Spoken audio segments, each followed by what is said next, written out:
بسم الله الرحمن الرحيم. قل أوحي إلي أنه استمع نفر من الجن فقالوا إنا سمعنا قرآنا عجبا يهدي إلى الرشد فآمنا به ولن نشرك بربنا أحدا وأنه تعالى جد ربنا ما اتخذ صاحبة ولا ولدا وأنه كان يقول سفيهنا على الله شططا وأنا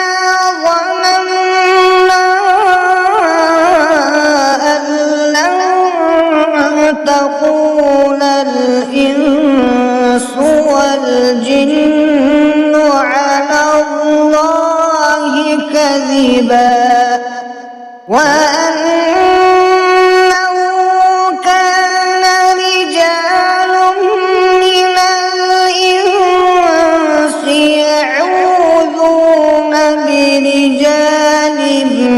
من الجن فزادوهم رهقا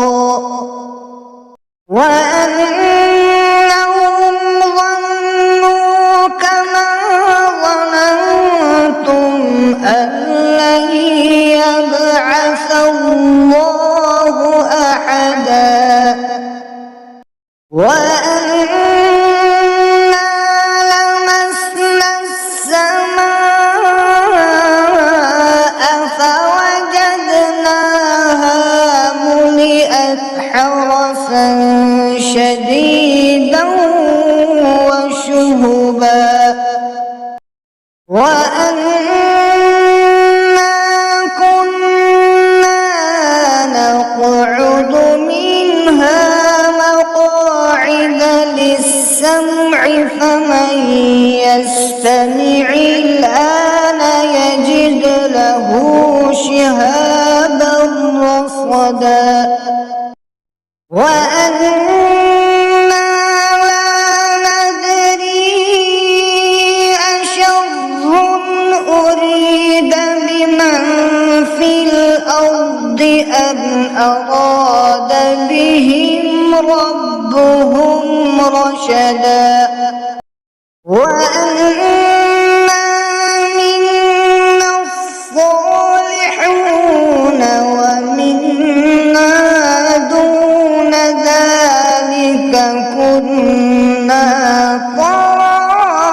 طرائق قددا وأنا ظننا أن لن نعجز الله في الأرض ولن نعجزه هربا وأنا لما سمعنا الهدى آمنا به فمن يؤمن بربه فلا يخاف بخسا ولا رهقا وأنا منا المسلمون ومنا القاسطون فمن أسلم فأولئك تحروا رشدا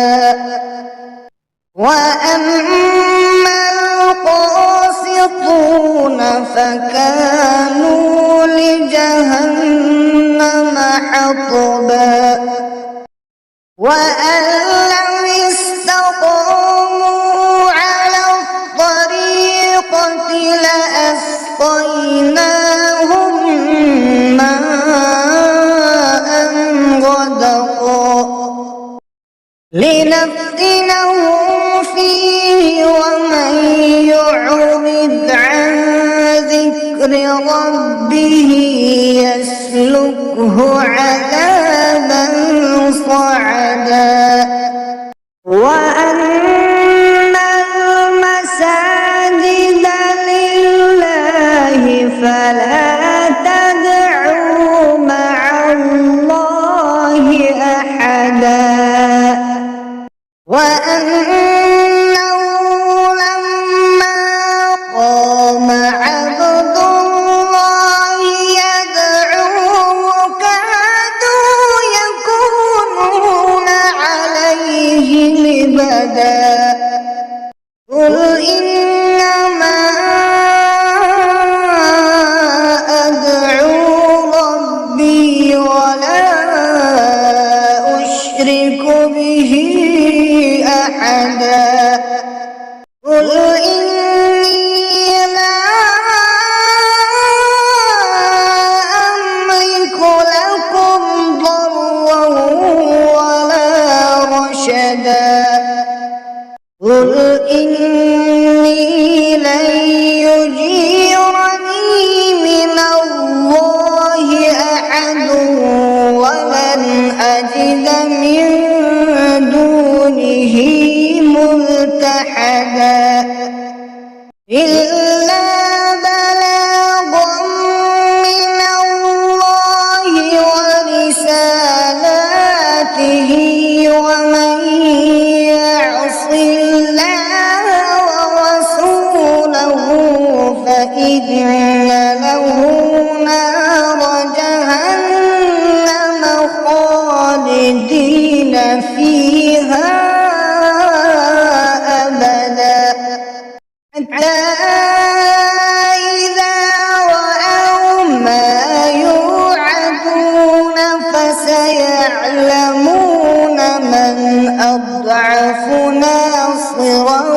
وأقل عددا قل إن